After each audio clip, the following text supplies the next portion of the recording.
Halo guys, assalamualaikum warahmatullahi wabarakatuh. Welcome back to my channel. Selamat datang kembali di channel Bajang Anggur. Jadi di video kali ini saya akan sedikit menjelaskan kepada teman-teman faktor-faktor penyebab kegagalan dalam grafting anggur impor.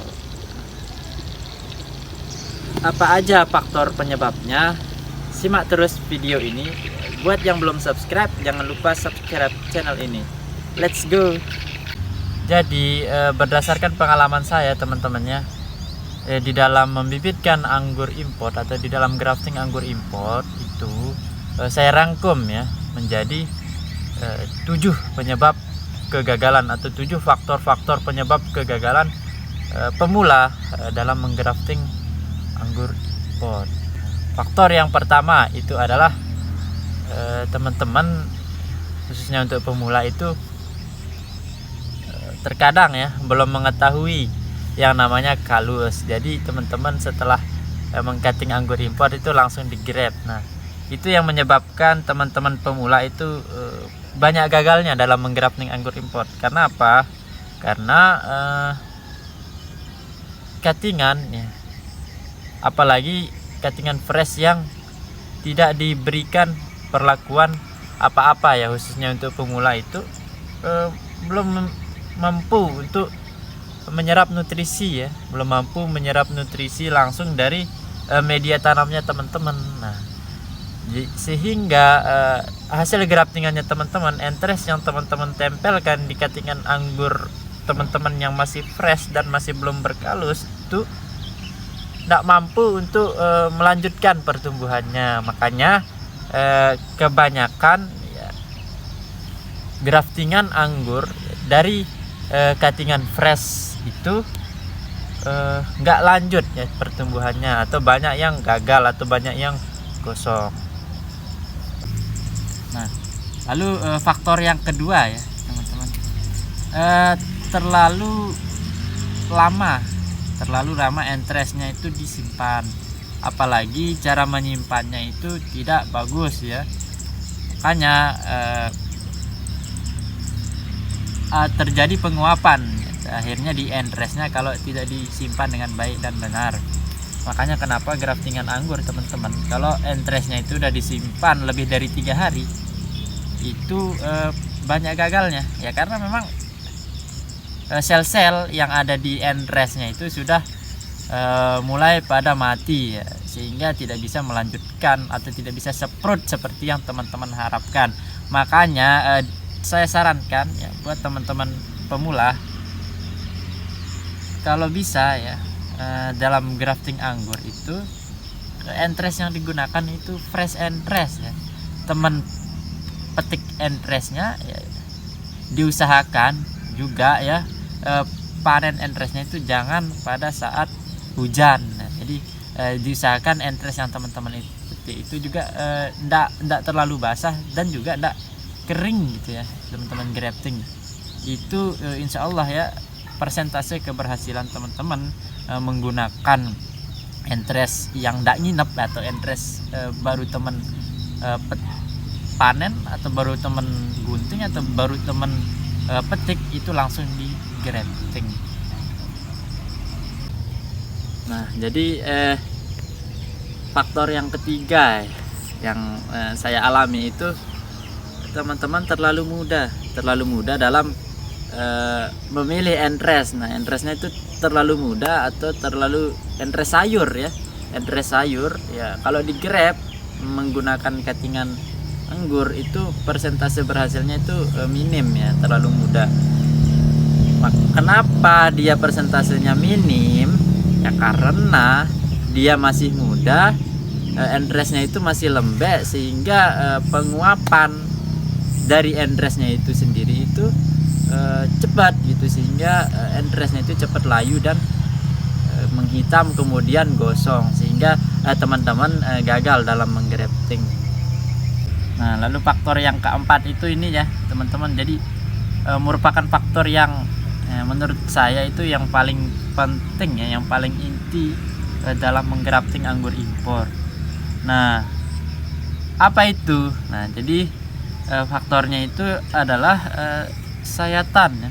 Sayatan dari entres maupun sayatan dari rootstock. Nah, terkadang ya keburu-buru kita ya, apalagi saking semangatnya, namanya pemula yang baru mengenal ya, seperti saya pun juga dulu kayak gitu ya, saking semangatnya grafting kita tidak pedulikan ya seperti apa sayatannya, apalagi masih grogi ya, belum terbiasa, tangan masih gemetar yang mengakibatkan sayatan dari entres itu bergelombang, sehingga ketika ditempelkan ke rootstock itu cuttingannya atau entresnya itu tidak sepenuhnya nempel, yang mengakibatkan graftingan anggurnya teman-teman itu gagal.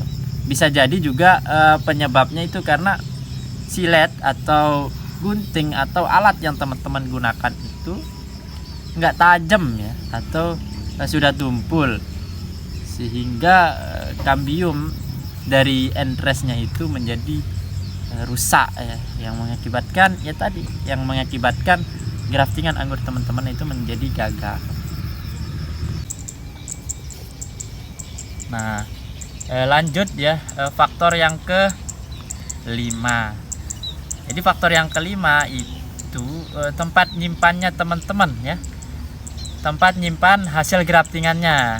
Nah, jangan sampai teman-teman itu nyimpan di tempat yang suhunya itu cenderung panas ya, meskipun tidak terkena sinar matahari langsung ya, seperti misal teman-teman taruh hasil graftingannya teman-teman itu di bawah asbes ya, atau di bawah sink, di bawah ruangan yang kanopinya sink itu kan menyebabkan suhu di ruangan itu menjadi panas ya, yang mengakibatkan cepat penguapan ya, penguapan dari rootstock maupun entresnya yang teman-teman grafting, atau penguapan dari hasil graftingannya teman-teman itu cepat menguap, sehingga mengakibatkan graftingan teman-teman itu cepat gosong.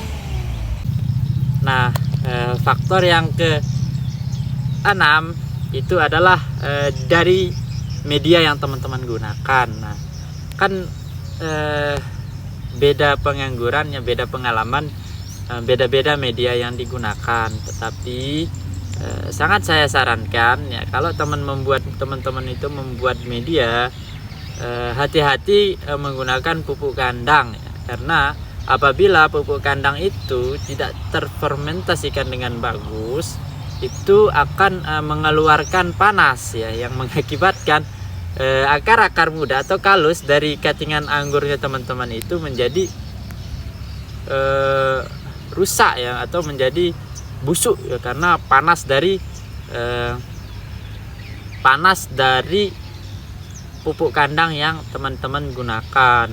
Kalau saran saya ya, teman-teman cukup bisa menggunakan pasir aja, atau bisa menggunakan tanah campur sekam medianya, atau bisa menggunakan kokopit saja medianya ya, itu media semainya gitu.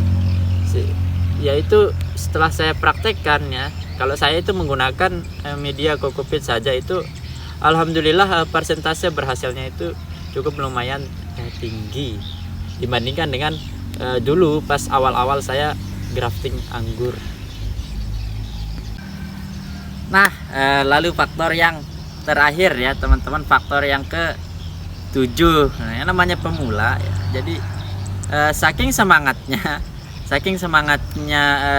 graftingan saking semangatnya belajar grafting, teman-teman sampai overload ya, atau kebanyakan menyiram media tanam ya, kebanyakan terlalu sering menyiram media tanam, sehingga mengakibatkan media tanamnya teman-teman itu terlalu basah. Apa akibatnya?